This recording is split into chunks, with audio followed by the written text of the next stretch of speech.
সারা কেমন পাচ্ছি আপনারা নিজেরাও দেখলেন যে যখন আমরা ময়নাগুড়ি পৌরসভা এলাকার মধ্যে প্রত্যেকটা ওয়ার্ডে যাচ্ছি, প্রত্যেক এলাকার গলিতে মায়েরা এসে দাঁড়িয়ে আছে। তারা জানতে পারছে তার সন্তান আছে, সেই সন্তানকে গ্রহণ করে নিচ্ছে। তো মায়েদের উচ্ছ্বাস, মায়েদের সন্তানের প্রতি আশীর্বাদ। রামকৃষ্ণ আইভিএফ সেন্টার, মা হওয়ার স্বপ্ন পূরণ। নির্ভরযোগ্য চিকিৎসা এখন আপনারই শহরে, জীবনরেখা হসপিটাল। ময়নাগুড়ির মানুষের ভরসা, ময়নাগুড়ির মানুষের আস্থা, ময়নাগুড়ির মানুষের বিশ্বাসের নাম মমতা বন্দ্যোপাধ্যায়।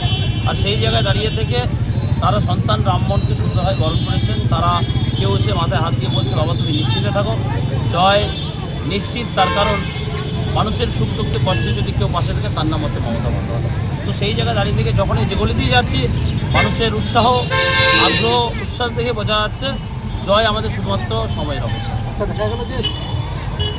মায়েরা রেগুলারই দেখবেন যে প্রত্যেকটা মা বাবা বাড়িতে সন্তানের জন্য অপেক্ষা করে। কোনো জায়গায় যদি সন্তানরা কোনো কাজে যায় রাত্রে, হয়তো কোনো পাশের বাড়ি কোনো জায়গায়, পার্শ্ববর্তী কোনো জায়গায় একটা সাংস্কৃতিক অনুষ্ঠান চলছে বা কোনো রকম একটা অনুষ্ঠান চলছে, সেই জায়গায় দাঁড়িয়ে থেকে সেই সন্তানরা হয়তো 10টার মধ্যে বাড়ি ঢুকে যেত, দেখবেন 11টা 12টা 1টা পর্যন্ত যত রাতেই হোক না কেন মারাই কিন্তু একমাত্র সন্তানের জন্য জেগে থাকে বা অপেক্ষা করে থাকে। অপেক্ষা যদি কেউ করে থাকে তারা হচ্ছে অভিভাবক, অর্থাৎ মা বাবারা। তো প্রত্যেকটা জায়গায় আজকেও যখন পৌরসভায় তারা জানতে পেরেছে আজকে আমাদের সন্তান রামমোহন আসবে, সেই মায়েরাও ফুলের মালা নিয়ে তারা তাদের সন্তানের জন্য দাঁড়িয়েছিল।